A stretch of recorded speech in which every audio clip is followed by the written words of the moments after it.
Hello students, মই তোমালোকৰ বাবে আজি দৰ্পণ পৰ্টেলত কেনে ধৰণে হাই সেকেন্ডাৰী ফাৰ্ষ্ট ইয়াৰৰ অনলাইন এপ্লিকেশন কৰা হয় সেই বিষয়ে জনাবলৈ আহিছো। আজি 17 এপ্ৰিল, আজিৰ পৰা দৰ্পণ পৰ্টেলত তোমালোকে হাই সেকেন্ডাৰী ফাৰ্ষ্ট ইয়াৰৰ কাৰণে নাম ভৰ্তি আৰম্ভ কৰিব পাৰিবা। তাৰ প্ৰচেছসমূহ কেনে ধৰণে কৰা হয় আমি দেৰি নকৰি আৰম্ভ কৰিবলৈ ওলাইছো। আহা ভিডিঅটো আগবঢ়াই নিও। তোমালোকে দৰ্পণ পৰ্টেলত যাবৰ কাৰণে প্ৰথমে তোমালোকৰ মোবাইলত থকা ক্ৰোম ব্ৰাউজাৰটো অন কৰিবা আৰু ক্ৰোম ব্ৰাউজাৰটো অন কৰি তাত যেটো গুগল ওলাব স্ক্ৰিনত দেখি থকাৰ দৰে সেই গুগল সাৰ্চ বাৰত সাৰ্চ কৰিবা darpan.ahseconline.in তাৰ পিছত সাৰ্চ কৰি দিবা দৰ্পণৰ ওয়েবসাইট অৰ্থাৎ Ahsecৰ ওয়েবসাইট গৈ পাবা। তাত যেটো দৰ্পণ পৰ্টেল আছে সেই পৰ্টেলটো খোল খাই যাব।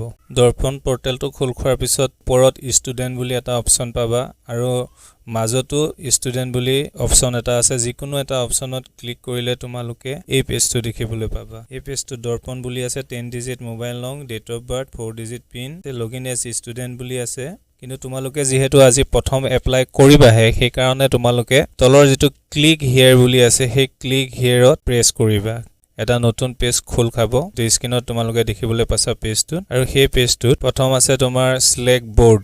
তোমালোকে যিখন বোৰ্ডৰ পৰা এবাৰ পৰীক্ষা দিছা সেই বোৰ্ডখন সিলেক্ট কৰিব লাগিব। আগতে তোমালোকৰ সেৱা বুলি অপচন এটা ওলাই, এবাৰ সেৱাৰ খলনি এছএব ওলাইছে, ASSUB, তাত ক্লিক কৰিবা। তাৰ পিছত আছে সিলেক্ট ক্লাছ 10 এক্সাম ইয়াৰ, তাত 2025 টাইপ কৰিবা। নেম অফ ক্লাছ 10 এক্সামিনেশনত HSLC লিখিবা। ৰোল নাম্বাৰ ৰোল ফিল কৰিবা, যেনে B25 এনেকে পেলাই যি লিখা যায় 06 এনেকে তোমালোকৰ যি কোড হয় সেই ৰোল কোডটো লিখিবা। তাৰ তলতে তোমালোকৰ নম্বৰটো লিখিবা।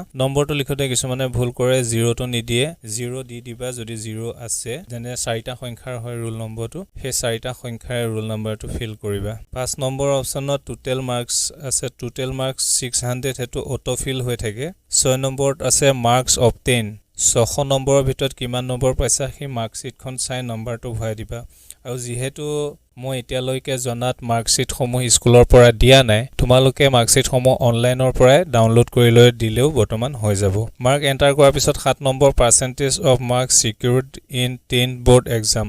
পাৰ্চেন্টেজ লিখিব নালাগে, অবটেইন মাৰ্কটো দিয়াৰ লগে লগে পাৰ্চেন্টেজটো তেওঁলোকে নিজে নিজে বঢ়াই দিয়ে। 8 নম্বৰ তোমালোকৰ নিজৰ নামটো লিখিবা আৰু সেই নামটো ক্লাছ 10ৰ এডমিট কাৰ্ড চাই পেলাই ভৰাবা। তাৰ পিছত তোমালোকে ডেট অফ বাৰ্থ ভৰাবা, ডেট অফ বাৰ্থটো এডমিট চাই ভৰাবা। তাৰ পিছত মাদাৰ নেমটো ফিল কৰিবা। মাদাৰ নেমৰ পিছত আছে ফাদাৰ নেম, ফিল কৰি দিবা। গাৰ্জিয়ান নামটো ফিল কৰিলেও কৰিবা, নকৰিলেও কোনো কথা নাই, মেন্ডেটৰী নহয়।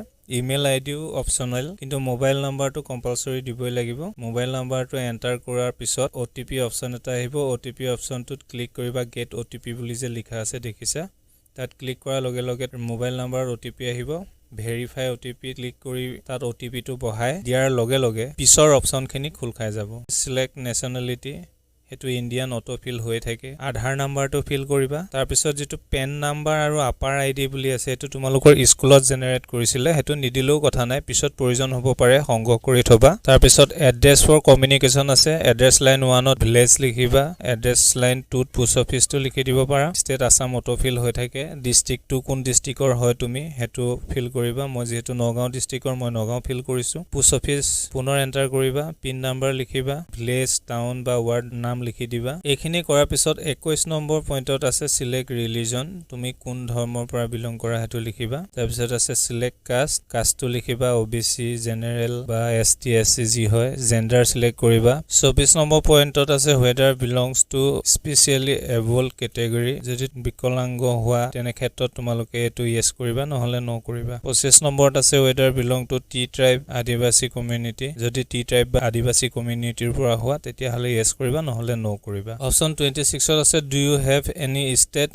national level extra curricular certificate in sports cultural NCC etc, যদি আছে এইকিটা বিষয় তোমালোকৰ ৰাষ্ট্ৰীয় পৰ্যায়ৰ কিবা সাৰ্টিফিকেট বা ৰাজ্যিক পৰ্যায়ৰ সাৰ্টিফিকেট তেতিয়া হলে ইয়েস কৰিবা, নহলে নো কৰিবা। 27 নম্বৰ পইণ্টটো ইম্পৰ্টেন্ট হয় তোমালোকৰ কাৰণে। ইয়াত লিখিছে whether belong to APL or BPL category, যদি তোমালোকৰ BPL কাৰ্ড আছে তেতিয়া হলে BPL দিবা, যদি নাই APL দিবা। BPL অপশনটো ক্লিক কৰিলে ৰেশন কাৰ্ডখনৰ ধৰণৰ আপলোড কৰিব লাগিব ইয়াৰ পিছত 28 নম্বৰ অপচনত আপলোড পাসপোৰ্ট সাইজ ফটো আৰু ফটোখনৰ ম্যাক্সিমাম সাইজ হ'ব লাগিব 1 MB ৰ ভিতৰত 1 MB তকৈ যদি ফটোখনৰ সাইজ বেছি হয় তেতিয়া হলে তোমালোকে আপলোড কৰিব নোৱাৰিবা তাৰ পিছত আপলোড ক্লাছ 10 মাৰ্কশিটখন তোমালোকে ইয়াত আপলোড কৰিব লাগিব JPG বা PNG ফৰমেটত PDF দিলে নহব যেহেতু অনলাইনৰ পৰা ডাউনলোড কৰিলে PDF হিচাপে ডাউনলোড হয় তোমালোকে সেই PDF টো ফটো ফৰমেট কৰি লৈ আপলোড কৰিবা আৰু ফটো ফৰমেট কৰিবৰ কাৰণে যদি কম্পিউটাৰত কৰা তেতিয়া Adobe Photoshopত ফটো ফৰমেট বনাই ল'ব পাৰিবা নিজৰ হিচাপমতে যদি মোবাইলত কৰিব বিচৰা তেতিয়া হলে মোবাইলত PDF ৰ পৰা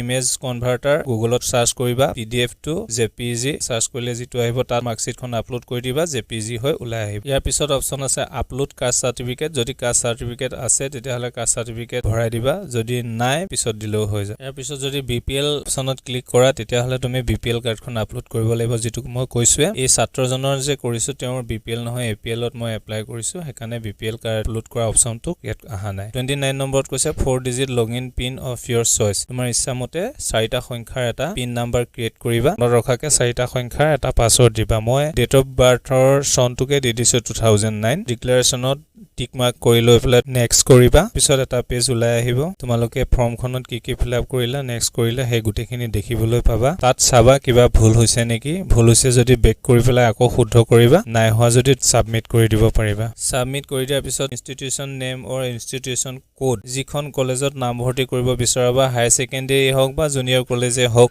সেই কলেজ বা হাই সেকেন্ডাৰী খনৰ নামটো এই সাৰ্চ বাৰত এন্টাৰ কৰি পেলাই সাৰ্চ কৰিবা তাত নাম আহিব তাত তোমালোকে ইচ্ছা অনুসৰি সেই কলেজখনত কি সাবজেক্ট লোৱা সেই সাবজেক্ট বিলাক ফিল কৰি এপ্লাই কৰি দিবা তেনেকে 5খন কলেজলৈকে তোমালোকে এপ্লাই কৰিব পাৰা ভিডিওটো ইমানে আছিল ইনফৰমেটিভ লাগিলে তোমালোকে চেনেলটো সাবস্ক্ৰাইব কৰিবা আৰু বেল আইকনটো বজাই দিবা লগতে ভিডিওটো বেলেগেও গম পোৱাকৈ শেয়াৰ কৰিবা লাইক কৰিবা ধন্যবাদ